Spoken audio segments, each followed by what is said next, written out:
Viewers, എല്ലാവർക്കും ദിജോസ് വേൾഡിൻ്റെ പുതിയൊരു വീഡിയോയിലേക്ക് സ്വാഗതം. ഇന്നത്തെ വീഡിയോയിൽ സംസാരിക്കുന്നത് ഒരു മാസം നിങ്ങൾ കൃത്യമായിട്ട് ഫോളോ ചെയ്യുകയാണെങ്കിൽ എളുപ്പത്തിൽ പ്രഗ്നൻസി കിട്ടാൻ വേണ്ടിയിട്ട് സഹായിക്കുന്ന ഒരു ടിപ്പിനെ പറ്റിയിട്ടാണ് കേട്ടോ. അപ്പോൾ അതെന്തൊക്കെയാണെന്ന് നമുക്ക് നോക്കാം. വീഡിയോ നമുക്ക് സ്റ്റാർട്ട് ചെയ്യാം. ഒരുപാട് പേര് നമ്മുടെ ചാനൽ ഫോളോ ചെയ്തിട്ട് ഇതുവരെ പ്രഗ്നന്റ് ആയിട്ടുണ്ട്. അവരുടെയൊക്കെ സക്സസ് സ്റ്റോറീസ് കാണാൻ വേണ്ടിയിട്ട് നിങ്ങൾ നമ്മുടെ ചാനൽ വിസിറ്റ് ചെയ്തതിന് ശേഷം കമ്മ്യൂണിറ്റി ടാബ് നോക്കുക കേട്ടോ. അതിന് സെയിം നിങ്ങളുടെ നാട്ടിലെ ഹെൽത്ത് കണ്ടീഷൻസ് ഉള്ള ആളുകൾ എന്തൊക്കെ ടിപ്സ് ആണ് ഫോളോ ചെയ്തതെന്ന് നിങ്ങൾക്ക് മനസ്സിലാകും. അതിൽ നിങ്ങൾക്ക് ഏറ്റവും യൂസ്ഫുൾ ആണെന്ന് തോന്നുന്ന തരത്തിലുള്ള ഒരു ടിപ്സ് നിങ്ങൾ ഫോളോ ചെയ്യാനായിട്ട് പ്രത്യേകം ശ്രദ്ധിക്കുക കേട്ടോ.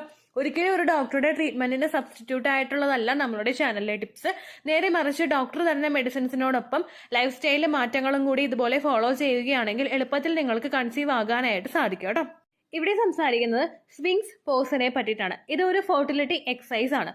ഫെർട്ടിലിറ്റി എക്സസൈസ് ഏറ്റവും കൂടുതൽ ഫോക്കസ് ചെയ്യുന്നത് നമ്മുടെ ഫെർട്ടിലിറ്റി, അതായത് നമ്മൾ അമ്മയാകാനായിട്ടുള്ള ഒരു ചാൻസ്, നമ്മുടെ പ്രത്യുൽപാദന അവയവങ്ങളുടെ പ്രവർത്തനക്ഷമത വർദ്ധിപ്പിക്കാൻ വേണ്ടിയിട്ടുള്ളതാണ് ഈ ഫെർട്ടിലിറ്റി എക്സസൈസ് എല്ലാം തന്നെ. ഇതിനോടകം ഒരുപാട് ഫെർട്ടിലിറ്റി എക്സസൈസിനെ പറ്റിയിട്ട് വീഡിയോസ് നമ്മുടെ ചാനലിലുണ്ട്. കണ്ടിട്ടില്ലെങ്കിൽ ദിജോസ് വേൾഡ് എന്ന് യൂട്യൂബിന്റെ സെർച്ച് ബാറിൽ ടൈപ്പ് ചെയ്തതിന് ശേഷം ചാനൽ വിസിറ്റ് ചെയ്തിട്ട് പ്ലേലിസ്റ്റ് നോക്കുക. അതിൽ ഫെർട്ടിലിറ്റി ഇംപ്രൂവിംഗ് ആയിട്ടുള്ള പ്ലേലിസ്റ്റ് നിങ്ങൾ വാച്ച് ചെയ്യാനായിട്ട് പ്രത്യേകം ശ്രദ്ധിക്കണം കേട്ടോ.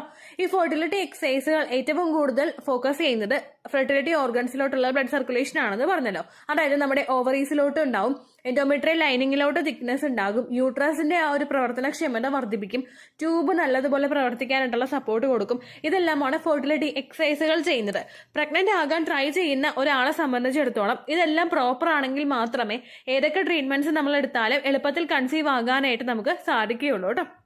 പലരും സെഡൻഡറി ലൈഫ് സ്റ്റൈൽസ് ഫോളോ ചെയ്യുന്നത് കൊണ്ടാണ് പ്രഗ്നൻസി കിട്ടാൻ വേണ്ടിയിട്ട് ഒരു പരിധി വരെ ബുദ്ധിമുട്ട് വരുന്നത്. അതൊന്ന് ഓവർകം ചെയ്യാൻ വേണ്ടിയിട്ട് ഇതുപോലുള്ള ടിപ്സ് ഒക്കെ ഒരുപാട് സഹായിക്കും കേട്ടോ.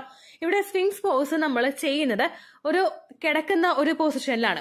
നമ്മൾ കമിഴ്ന്ന് കിടക്കില്ലേ, അങ്ങനെ യോഗ മാറ്റിലോ ബെഡിലോ നിങ്ങൾ കമിഴ്ന്ന് കിടക്കുക. ശേഷം നമ്മുടെ കൈ രണ്ടും കുത്തിയിട്ട് നമ്മൾ കോബ്ര പോസ് എക്സസൈസ് ചെയ്യാനായിട്ട് പോവില്ലേ, അതുപോലെ നമ്മുടെ രണ്ട് കൈപ്പത്തിയും കുത്തിയിട്ട് നമ്മൾ കമിഴ്ന്ന് കിടക്കുക. നമ്മുടെ ആ ഒരു കാൽപാദത്തിന്റെ അവിടെ, നമ്മുടെ ആ ഒരു കാലിന്റെ പോർഷനിൽ ബലം കൊടുത്തിട്ട് നമ്മൾ കിടക്കാനായിട്ട് നോക്കുക. കമിഴ്ന്ന് നന്നായിട്ട് കിടന്നതിന് ശേഷം നമ്മൾ തല കുമ്പിട്ട് തല ഉയർത്തി മുകളിലോട്ട് കൊണ്ടുവരാം. ഞാൻ ഇമേജ് കൊടുത്തേക്കാം കേട്ടോ, സ്റ്റെപ്പ് ബൈ സ്റ്റെപ്പ് ആയിട്ടൊരു ഇമേജ് ഞാൻ കൊടുത്തേക്കാം. വേറെ ഒന്നുമില്ല, നിങ്ങൾ കമിഴ്ന്ന് കിടക്കുക. നമ്മൾ കമിഴ്ന്ന് കിടത്തി കഴിയുമ്പോഴേക്കും തല നല്ലതുപോലെ ഉയർത്തുക. നമ്മുടെ അപ്പർ ബോഡി ഉയർത്താനായിട്ട് നോക്കുക. ഇതൊരിക്കലും അപ്പർ ബോഡി പൊക്കിയെടുത്തുകൊണ്ട് വരാനല്ല, ജസ്റ്റ് ഒരു റൈസ്, നമ്മൾ ആ ഒരു കോബ്ര പോസിനൊക്കെ നിൽക്കുന്നത് പോലെ തല മാത്രം ഒന്ന് പൊക്കിക്കൊണ്ട് വരിക. തല മാത്രം പൊക്കിയിട്ട് നല്ല ഡീപ്പായിട്ട് ബ്രീത്ത് ഇൻ ചെയ്യുക. അതിനുശേഷം ആ എയർ നല്ലോണം ഹോൾഡ് ചെയ്ത് പിടിച്ചിട്ട് പയ്യെ നമുക്ക് പറ്റുന്ന അത്രയും സമയത്ത് നമ്മൾ ആ ഒരു ബ്രീത്ത് ഇൻ ചെയ്ത് നിൽക്കുക. അതിനുശേഷം മുഖം താഴ്ത്തി ആ ഒരു ബെഡിലോട്ട് തന്നെ മുഖം കൊണ്ടുവരിക. എഗെയിൻ നമ്മൾ കമിഴ്ന്ന് കിടക്കുക. തലഭാഗം നമുക്ക് പൊക്കാൻ പറ്റുന്ന, നമ്മുടെ ചെസ്റ്റിന്റെ ഭാഗം വരെ നമുക്ക് പൊക്കാൻ പറ്റുന്നുണ്ടെങ്കിൽ അത്രയും ഭാഗം നല്ല ഡീപ്പായിട്ട് ബ്രീത്ത് ഇൻ ചെയ്തിട്ട് പൊക്കുക. എഗെയിൻ നമ്മൾ സ്ലോലി ബ്രീത്ത് ഔട്ട് ചെയ്തുകൊണ്ട് മുഖം നിലത്ത് മുട്ടിക്കുക. ഇങ്ങനെ ഒരു 15 മിനിറ്റ്സോളം ഈ ഒരു എക്സസൈസ് നിങ്ങൾ റിപ്പീറ്റ് ചെയ്യുക. ഇതിൽ നമ്മൾ ആ ഒരു എക്സസൈസ് ചെയ്യുമ്പോൾ നമ്മൾ ഒരു പോസ് കൊടുക്കുന്നു, നമ്മളൊരു കോബ്ര പോസ് ചെയ്യുന്ന രീതിക്കാണ് ഈ ഒരു എക്സസൈസും ചെയ്യുന്നത്. ഇത് ചെയ്യുന്ന സമയത്ത് നമുക്ക് ഒരുപാട് ബെനിഫിറ്റ്സ് കാണാനായിട്ട് സാധിക്കും. കണ്ടിന്യൂസ് ആയിട്ട് ബാക്ക് പെയിൻ ഉള്ള ഒരാളാണെങ്കിൽ അയാൾക്ക് ഇതിലൊരു റിലീഫ് കിട്ടും. കാരണം നമ്മുടെ ബാക്കിന്റെ പോർഷൻ ഒന്ന് സ്ട്രോങ് ആക്കുന്നതിന് വേണ്ടിയിട്ട് സഹായിക്കുന്ന ഒരു എക്സസൈസ് കൂടിയാണത്. നമ്മൾ നല്ലതുപോലെ ഡീപ്പായിട്ട് ബ്രീത്ത് ഇൻ ചെയ്തിട്ട് പൊങ്ങുന്ന സമയത്ത് ഒരു പ്രഷർ ഫീൽ നമുക്ക് നടുവിന്റെ ഭാഗത്ത് ഫീൽ ചെയ്യും. ഇത് നമ്മുടെ നടുവിന്റെ പോർഷൻ നന്നായിട്ട് സ്ട്രോങ് ആക്കുന്നതിന് വേണ്ടിയിട്ടുള്ള ഒരു എഫക്റ്റ് തരും കേട്ടോ. അതുകൊണ്ട് ബാക്ക് ബോൺ സ്ട്രെങ്തനിങ് ചെയ്യാൻ വേണ്ടിയിട്ട് ഈ ഒരു പോസ് സഹായിക്കുന്നുണ്ട്. രണ്ടാമത് നമുക്ക് ബെനിഫിറ്റ് കിട്ടുന്നത് ബ്ലഡ് ഫ്ലോ കൂട്ടാൻ വേണ്ടിയിട്ടാണ്. നമ്മുടെ ഷോൾഡറിന്റെ ഭാഗത്തോട്ട്, നമ്മുടെ ലോവർ അബ്ഡമൻ പോർഷനിലോട്ട്, ബട്ടോക്സിന്റെ ഭാഗത്തോട്ടൊക്കെ ബ്ലഡ് സർക്കുലേഷൻ കൂട്ടാൻ വേണ്ടിയിട്ട്, അതുപോലെ ബാക്ക് പോർഷൻ, നമ്മുടെ ലോവർ ബാക്ക് പോർഷനിലോട്ടൊക്കെ ബ്ലഡ് സർക്കുലേഷൻ കൂട്ടാൻ വേണ്ടിയിട്ട് ഇത് സഹായിക്കുന്നുണ്ട് കേട്ടോ. മൂന്നാമത്തെ ബെനിഫിറ്റ് കിട്ടുന്നത് അബ്ഡോമൻ ഭാഗത്ത് സ്ഥിതി ചെയ്യുന്ന ഓർഗൻസിന് ഒരു സപ്പോർട്ട് കൊടുക്കാൻ വേണ്ടിയിട്ട് ഇത് സഹായിക്കുന്നുണ്ട്.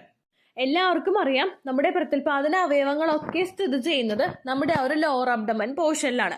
അതുകൊണ്ട് അതിലോട്ട് ബ്ലഡ് സർക്കുലേഷൻ കിട്ടുമ്പോൾ നമ്മളൊരു സ്ലൈഡിന്റെ ഒരു പൊസിഷനിൽ അല്ലെങ്കിൽ ഒരു സീസോയിന്റെ പൊസിഷനിൽ നമ്മൾ നിന്നിട്ട് അതിലോട്ട് ബ്ലഡ് സർക്കുലേഷൻ കിട്ടുമ്പോഴേക്കും എല്ലാ അവയവങ്ങൾക്കും നന്നായിട്ട് പ്രവർത്തിപ്പിക്കുന്നതിന് വേണ്ടിയിട്ടുള്ള ഒരു പവർ ഇതിലൂടെ കൊടുക്കുന്നു. ഓവറീസിലോട്ടൊക്കെ ബ്ലഡ് സർക്കുലേഷൻ ആ ഒരു ഓവുലേഷൻ നടക്കുന്നതിന് മുൻപുള്ള സമയത്ത് തന്നെ പ്രോപ്പറായിട്ട് എത്തണം. പീരിയഡ്സിന്റെ സെക്കൻഡ് ഡേ അല്ലെങ്കിൽ തേർഡ് ഡേ മുതൽ ഫോളിക്കിൾസ് അവിടെ ഗ്രോ ആകാനായിട്ട് തുടങ്ങുമ്പോൾ ആ സമയത്തൊക്കെ ഇതുപോലുള്ള എക്സസൈസ് ചെയ്യുന്നത് ഓവറീസിനെ നന്നായിട്ട് സ്റ്റിമുലേറ്റ് ചെയ്തിട്ട് ക്വാളിറ്റിയുള്ള എഗ് റപ്ചർ ആകുന്നതിന് വേണ്ടിയിട്ട് സഹായിക്കുന്നുണ്ട് കേട്ടോ. അതാണ് ഓവറീസിന് കിട്ടുന്ന ബെനിഫിറ്റ്. രണ്ടാമത്, ഈ ഒരു എക്സസൈസ് ചെയ്യുന്ന സമയത്ത് ഫലോപ്പിയൻ ട്യൂബില് ബ്ലോക്കേജ് ഉണ്ടാകുന്ന ഒരു സിറ്റുവേഷൻ ഇത് പ്രിവെന്റ് ചെയ്യുന്നു. ട്യൂബിലോട്ടും നല്ല ഫോഴ്സിൽ തന്നെ ബ്ലഡ് സർക്കുലേഷൻ കിട്ടുമ്പോഴേക്കും അവിടെ മറ്റുള്ള എന്തെങ്കിലും ബുദ്ധിമുട്ടുകൾ കൊണ്ട് എന്തെങ്കിലും ബ്ലോക്കേജ് ഉണ്ടാകാനായിട്ടുള്ള ചാൻസസ് ഇത് കുറയ്ക്കുകയാണ് കേട്ടോ ചെയ്യുന്നത്. മൂന്നാമത്തെ ഒരു ബെനിഫിറ്റ് കിട്ടുന്നത് നമ്മുടെ യൂട്രസിലോട്ടാണ്. യൂട്രസിലെ എൻഡോമെട്രിയൽ ലൈനിങ് കൃത്യമായിട്ട് തിക്കണാകുന്നതിന് വേണ്ടിയിട്ട് അതിലോട്ട് രക്തയോട്ടം നന്നായിട്ട് പോകണം. ആ ഒരു സപ്പോർട്ടും ഈ ഒരു എക്സസൈസ് ചെയ്യുന്നതിലൂടെ കിട്ടുന്നു. എൻഡോമെട്രിയൽ ലൈനിങ് തിക്കണായിട്ട് വളർന്നു കഴിഞ്ഞാൽ മാത്രമേ എന്തെങ്കിലും സിറ്റുവേഷൻസ് ശരീരത്തിൽ ഉണ്ടെങ്കിൽ നമുക്ക് ഇംപ്ലാന്റേഷൻ സക്സസ്ഫുൾ ആയിട്ടുണ്ടെങ്കിൽ തന്നെ ഫെർട്ടിലൈസ്ഡ് ആയിട്ടുള്ള എഗ്ഗിന് അവിടെ ഗ്രോ ആകാനായിട്ട് സാധിക്കുകയുള്ളൂ. അതിന് വേണ്ടിയിട്ടുള്ള ഒരു എഫക്റ്റും ഈ ഒരു എക്സസൈസ് ചെയ്യുമ്പോൾ കിട്ടുന്നു. നാലാമതായിട്ട് നമ്മുടെ സെർവിക്സിലോട്ടുള്ള രക്തയോട്ടം ഇത് വർദ്ധിപ്പിക്കാനായിട്ട് സഹായിക്കുന്നു. നേരത്തെ പറഞ്ഞതുപോലെ തന്നെ നമ്മുടെ ലോവർ അബ്ഡമൻ പോർഷനിലാണ് ഈ എല്ലാ ഓർഗൻസും സ്ഥിതി ചെയ്യുന്നത്. സെർവിക്സിലോട്ട് കൃത്യമായിട്ട് ബ്ലഡ് സർക്കുലേഷൻ ഉണ്ടായി കഴിഞ്ഞാൽ സെർവിക്സിന് നല്ല എഫക്റ്റീവായിട്ട് വർക്ക് ചെയ്യാൻ പറ്റുകയും സെർവിക്കൽ മ്യൂക്കസിന്റെ പ്രൊഡക്ഷൻ നന്നായിട്ട് നടക്കുന്നതിന് വേണ്ടിയിട്ടുള്ള ഒരു സിറ്റുവേഷൻ ഉണ്ടാവുകയും ചെയ്യുന്നു. സെർവിക്കൽ മ്യൂക്കസ് പ്രൊഡ്യൂസ് ആയി കഴിഞ്ഞാൽ മാത്രമേ ആ ഒരു ക്വാളിറ്റിയോട് കൂടിയിട്ട് സ്പേമിന് ശരീരത്തിനകത്തേക്ക് പ്രവേശിക്കാനും അതിന് നന്നായിട്ട് ട്രാവൽ ചെയ്ത് പോയിട്ട് ഫെർട്ടിലൈസേഷൻ നടക്കാൻ വേണ്ടിയിട്ടുള്ളൊരു എബിലിറ്റി ഉണ്ടാവുകയും ചെയ്യുള്ളൂ. അപ്പോൾ അതിന് വേണ്ടിയിട്ടുള്ള ഒരു സപ്പോർട്ട് ഈ ഒരു എക്സസൈസ് ചെയ്യുന്നത് വഴി തന്നെ നമുക്ക് കിട്ടുന്നുണ്ട് കേട്ടോ. ഒപ്പം നമ്മുടെ വജൈനയും ഹെൽത്തി ആയിട്ട് വെക്കുന്നതിന് വേണ്ടിയിട്ട് അതിലോട്ട് ബ്ലഡ് സർക്കുലേഷൻ കിട്ടുന്നതും നമ്മുടെ പെൽവിക്കിന്റെ ഭാഗം, നമ്മുടെ ബാക്ക് പെയിൻ ഇതെല്ലാം റിഡ്യൂസ് ചെയ്യുന്നതിന് വേണ്ടിയിട്ടും ഈ ഒരു എക്സസൈസ് ചെയ്യുന്നത് സഹായിക്കുന്നുണ്ട് കേട്ടോ. അടുത്ത ബെനിഫിറ്റ് കിട്ടുന്നത് നമ്മുടെ ഷോൾഡർ സ്റ്റെബിലൈസ് ചെയ്യുന്നു. പല ആളുകൾക്കും ഷോൾഡറിൽ ഒരു പെയിൻ അല്ലെങ്കിൽ ബുദ്ധിമുട്ട് ഒക്കെ ഉണ്ടാവുന്നുണ്ട്, കഴുത്തിന്റെ കീഴ്പോട്ടേക്ക് ബുദ്ധിമുട്ട് ഉണ്ടാവുന്നുണ്ട്. അങ്ങനെയുള്ള ആളുകൾക്കൊക്കെ ഇതൊരു പ്രഷർ കൊടുക്കുന്നതിന്റെ ഭാഗമായിട്ട് നമ്മുടെ ശരീരം നന്നായിട്ട് സ്ട്രെച്ച് ആകുന്നുണ്ട്, ഫ്ലെക്സിബിൾ ആകുന്നുണ്ട്. ഇതുകൊണ്ട് ബ്ലഡ് സർക്കുലേഷൻ നന്നായിട്ട് വരികയും അതുപോലുള്ള ബുദ്ധിമുട്ടുകളും വേദനകളും ഒക്കെ നമുക്ക് റിഡ്യൂസ് ചെയ്യുന്നതിന് വേണ്ടിയിട്ട് ഇത് സഹായിക്കുകയും ചെയ്യുന്നുണ്ട് കേട്ടോ. ഇനി എപ്പോൾ മുതൽ ഈ എക്സസൈസ് ചെയ്യാമെന്ന് നോക്കാം. പീരിയഡ്സിന്റെ സമയത്ത് നമുക്ക് ഈ ഒരു എക്സസൈസ് ചെയ്യുന്നതുകൊണ്ട് പ്രശ്നമില്ല. കാരണം നമ്മുടെ ബോഡി കംഫർട്ടബിൾ ആയിരിക്കും. ഈ ഒരു സമയത്ത് കമിഴ്ന്ന് കിടന്നാൽ മതിയല്ലോ. ഒരുപാട് നേരം പ്രഷർ കൊടുത്തിട്ട് ചെയ്യാതെ ഒരു 2 തവണയോ 3 തവണയോ പീരിയഡ്സിന്റെ സമയങ്ങളിൽ നിങ്ങൾ ഈ ഒരു എക്സസൈസ് ചെയ്യുക. എക്സസ് ഫ്ലോ ഉള്ള സമയത്ത് മാത്രം 2-3 തവണ ചെയ്താൽ മതി. അതല്ലാതെ ബ്ലീഡിങ് നിൽക്കുന്ന സമയത്ത് ഒരു 10 to 15 മിനിറ്റ്സ് വരെ, അല്ലെങ്കിൽ മാക്സിമം ഒരു 30 തവണയോ അല്ലെങ്കിൽ അത് പറ്റുന്നില്ലെങ്കിൽ ഒരു 15 തവണയെങ്കിലും ഈ ഒരു എക്സസൈസ് നിങ്ങൾ ചെയ്യുക. തുടക്കക്കാരാകുന്ന ആളുകൾ ഒരു 10 തവണ ചെയ്താൽ മതി. ദെൻ കൗണ്ട് കൂട്ടി കൊണ്ടുവരിക. നമ്മൾ ജസ്റ്റ് കഴുത്ത് ഇങ്ങനെ പൊക്കി ഇങ്ങനെ വരുമ്പോൾ ആദ്യത്തെ സമയത്ത് നമുക്ക് കഴുത്ത് അങ്ങനെ അത്രയും നമ്മൾ സ്ട്രെച്ച് ചെയ്ത് പോകുന്നില്ലല്ലോ. അതുകൊണ്ട് നമുക്കൊരു ഡിസ്കംഫർട്ട് ഉണ്ടാകാം. പക്ഷെ നിങ്ങൾ നിർത്തരുത്, കണ്ടിന്യൂസ് ആയിട്ട് നിങ്ങൾ ചെയ്ത് പോവുക. എത്രത്തോളം ബ്രീത്ത് ഹോൾഡ് ചെയ്യാൻ പറ്റുമോ ആ രീതിക്ക് നിങ്ങൾ ചെയ്തിട്ട് ഒരുപാട് പ്രഷർ കൊടുക്കാതെ തന്നെ സ്ലോലി ബ്രീത്ത് ഔട്ട് ചെയ്ത് പോകാം കേട്ടോ. ഇങ്ങനെ നിങ്ങൾക്ക് ഓവുലേഷൻ നടക്കുന്ന സമയത്ത് ചെയ്യാം. പിന്നെ ഒരുപാട് പേർക്ക് സംശയം ഉണ്ടാകും, ഇംപ്ലാന്റേഷൻ നടക്കുന്ന സമയത്ത് ഇങ്ങനെ കമിഴ്ന്ന് ഈ ഒരു രീതിക്ക് ചെയ്യാവോ എന്നുള്ളത്. ഇംപ്ലാന്റേഷൻ നടക്കുന്ന സമയത്താണെങ്കിൽ ഒരു 5-10 മിനിറ്റ് ഒക്കെ നമ്മൾ കമിഴ്ന്ന് കിടന്നു എന്ന് വിചാരിച്ചിട്ട് ഒരിക്കലും നമ്മുടെ പ്രഗ്നൻസിക്ക് ഒന്നും സംഭവിക്കില്ല. ഇനി അങ്ങനെ ഒരു ബുദ്ധിമുട്ട്, അങ്ങനെ ഒരു പേടി നിങ്ങൾക്ക് ഉണ്ടെങ്കിൽ നിങ്ങൾ ഈ ഒരു എക്സസൈസ് ചെയ്യേണ്ട. അത് കുഴപ്പമില്ല എന്ന് വിചാരിക്കുന്നവരാണ്. ഒരുപാട് പ്രഷർ ഞാൻ അബ്ഡമൻ ഭാഗത്ത് കൊടുക്കുന്നില്ല, അങ്ങനെയൊക്കെ എനിക്ക് ചെയ്യാൻ പറ്റുമെന്ന് ഉറപ്പുള്ളവരാണെങ്കിൽ നിങ്ങൾക്ക് ഈ ഒരു എക്സസൈസ് ചെയ്യാവുന്നതാണ്. അത് നിങ്ങൾ ഓവുലേഷൻ നടക്കുന്ന സമയത്ത് എത്രത്തോളമാണ് ഈ ഒരു എക്സസൈസ് ചെയ്തത് അതിനേക്കാളും കുറഞ്ഞ നേരം ഈ ഒരു എക്സസൈസ് ചെയ്താൽ മതി. അതായത് നേരത്തെ നമ്മളൊരു 15 തവണ ചെയ്യുന്നുണ്ടെങ്കിൽ 15 തവണ ബ്രീത്ത് ഇൻ ചെയ്യുന്നു. അതായത് ബ്രീത്ത് ഇൻ ഒരു തവണ ചെയ്ത് ബ്രീത്ത് ഔട്ട് ചെയ്ത് പിന്നെയും ബ്രീത്ത് ഇൻ ചെയ്ത് പിന്നെയും ബ്രീത്ത് ഔട്ട് ചെയ്ത് ഇതൊരു 15 ടൈംസ് നിങ്ങൾക്ക് ചെയ്യാൻ പറ്റുന്നുണ്ടെങ്കിൽ ഇംപ്ലാന്റേഷൻ നടന്നു കഴിയുന്ന ഒരു സമയത്ത് നിങ്ങൾ ഒരു 10 ടൈംസോ അല്ലെങ്കിൽ ഒരു 5 ടൈംസോ ഒക്കെ ചെയ്താൽ മതി. ബാക്കിയുള്ള എക്സസൈസുകളും ഇതിനോടൊപ്പം ചെയ്യാനായിട്ട് ശ്രദ്ധിക്കുക കേട്ടോ. ഒരുപാട് പേർക്ക് റിസൾട്ട് കിട്ടാനായിട്ട് സാധ്യമായിട്ടുള്ള ടിപ്സാണ് ഈ ഫെർട്ടിലിറ്റി എക്സസൈസ് എന്ന് പറയുന്നത്. അത് നിങ്ങളെ കൊണ്ട് പറ്റുന്ന രീതിക്ക് നിങ്ങൾ ചെയ്യുക. ഒപ്പം ഹസ്ബൻഡിനോടും ഈ ഒരു എക്സസൈസ് ചെയ്യാനായിട്ട് പറയുക. കാരണം ലോവർ അബ്ഡമൻ പോർഷനിലോട്ട് ബ്ലഡ് സർക്കുലേഷൻ കിട്ടും. പുരുഷന്മാരുടെ ലോവർ അബ്ഡമൻ ഭാഗത്തോട്ട് ബ്ലഡ് സർക്കുലേഷൻ കിട്ടും. ആ ഒരു ഹോർമോൺസ് എല്ലാം നന്നായിട്ട് വർദ്ധിപ്പിക്കുന്നതിനും സ്പേം നല്ല ക്വാളിറ്റിയോട് കൂടിയിട്ട് ഗ്രോ ആകുന്നതിനും വേണ്ടിയിട്ടുള്ള ഒരു കപ്പാസിറ്റി ഹസ്ബൻഡിനും കിട്ടും കേട്ടോ. സ്ത്രീകളും പുരുഷനും ഒരുമിച്ച് എക്സസൈസ് ഒക്കെ ചെയ്ത് കഴിയുമ്പോൾ പ്രഗ്നന്റ് ആകാനായിട്ടുള്ള ചാൻസസ് ഭയങ്കര കൂടുതലാണ്. ആ കാര്യം നിങ്ങൾ മനസ്സിലാക്കുക കേട്ടോ. ഇത്രയേ ഉള്ളൂ വീഡിയോ. യൂസ്ഫുൾ ആയി കാണുമെന്ന് വിശ്വസിക്കുന്നു. യൂസ്ഫുൾ ആവുന്നുണ്ടെങ്കിൽ ലൈക്ക് ചെയ്യുക, ഫ്രണ്ട്സിനൊക്കെ ഷെയർ ചെയ്ത് കൊടുക്കുക കേട്ടോ. എന്തെങ്കിലും സംശയം ഉണ്ടെങ്കിൽ നിങ്ങൾ കമന്റ്സിൽ ചോദിക്കുക. പണ്ടത്തെ വീഡിയോയ്ക്ക് കമന്റ്സ് ഇടുന്നവർക്ക് റിപ്ലൈ ലഭിക്കുന്നില്ലെങ്കിൽ ലേറ്റസ്റ്റ് ആയിട്ട് ഞാൻ ഏത് വീഡിയോ ആണ് അപ്ലോഡ് ചെയ്യുന്നത് അതിന് താഴെ കമന്റ് ഒന്ന് കോപ്പി പേസ്റ്റ് ചെയ്യാനായിട്ട് ശ്രദ്ധിക്കുക കേട്ടോ. അതുപോലെ ഓവുലേഷൻ ഡേറ്റ് കാൽക്കുലേറ്റ് ചെയ്ത് തരാനായിട്ട് റിക്വസ്റ്റ് ചെയ്യുന്ന ആളുകൾ എത്രയാണോ സൈക്കിൾ ലെങ്ത് അത് മെൻഷൻ ചെയ്യാനായിട്ട് ശ്രദ്ധിക്കുക. സൈക്കിൾ ലെങ്ത് എന്നതുകൊണ്ട് ഉദ്ദേശിച്ചത് ഓരോ മാസവും എത്ര ദിവസം കൂടുമ്പോഴാണോ ബ്ലീഡിങ് വരുന്നത് അതാണ് സൈക്കിൾ ലെങ്ത്.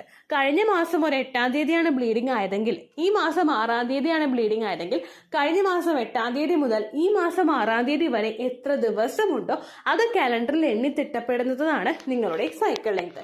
സൈക്കിൾ ലെങ്ത് നമ്മൾ കൃത്യമായിട്ട് കാൽക്കുലേറ്റ് ചെയ്യുകയാണെങ്കിൽ ഓവുലേഷൻ ഡേറ്റ് എളുപ്പത്തിൽ കണ്ടുപിടിക്കാൻ വേണ്ടിയിട്ട് ഒരുപാട് ആപ്ലിക്കേഷൻസും ഒരുപാട് ഓൺലൈൻ ആയിട്ടുള്ള വെബ്സൈറ്റുകളും ഇന്ന് നമുക്ക് അവൈലബിൾ ആണ്. പ്ലേ സ്റ്റോറിൽ പോയിട്ട് ഓൺലൈൻ ഓവുലേഷൻ ട്രാക്കർ എന്ന് ടൈപ്പ് ചെയ്ത് കഴിഞ്ഞാൽ നിങ്ങൾക്ക് അതുമായിട്ട് ബന്ധപ്പെട്ടിട്ടുള്ള ആപ്ലിക്കേഷൻസ് കിട്ടും.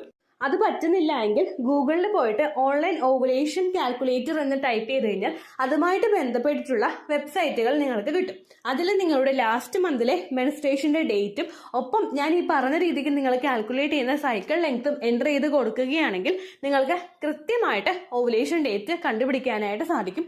ഫെർട്ടൈൽ ടൈം പീരീഡും നിങ്ങൾക്ക് കിട്ടും. അതായത് എത്ര ദിവസം മുതൽ കോണ്ടാക്ട് ചെയ്ത് തുടങ്ങിക്കഴിഞ്ഞാൽ നിങ്ങൾ പ്രഗ്നന്റ് ആകും എന്നുള്ളൊരു ഡേറ്റും നിങ്ങൾക്ക് പ്രോപ്പറായിട്ട് കിട്ടും കേട്ടോ. ഇത് കാൽക്കുലേറ്റ് ചെയ്യുന്ന സമയത്ത് സൈക്കിൾ ലെങ്ത് കാൽക്കുലേറ്റ് ചെയ്യുന്ന സമയത്ത് നിങ്ങളുടെ ആ ഒരു കലണ്ടറിൽ നോക്കി തന്നെ നിങ്ങൾ കാൽക്കുലേറ്റ് ചെയ്യുക. പല മാസങ്ങളിലും 30-31 ദിവസമുണ്ട്, അതുകൊണ്ടാണ് അങ്ങനെ പറഞ്ഞത്. ഒപ്പം നിങ്ങൾക്ക് ബ്ലീഡിങ് തുടങ്ങിയ ദിവസത്തിന് വേണം നിങ്ങൾ ഡേ 1 ആയിട്ട് എടുക്കാൻ വേണ്ടിയിട്ട്. സ്പോട്ടിങ് തുടങ്ങിയ ദിവസത്തിനെ, അതായത് ചെറുതായിട്ട് ഡിസ്ചാർജ് പോയി തുടങ്ങിയ ദിവസത്തിനെ നിങ്ങൾ കൺസിഡർ ചെയ്യേണ്ട ആവശ്യം ഇല്ല കേട്ടോ. അപ്പോൾ ഇത്രയേ ഉള്ളൂ വീഡിയോ. അടുത്തൊരു വീഡിയോ ആയിട്ട് നമുക്ക് വീണ്ടും കാണാം. ബൈ.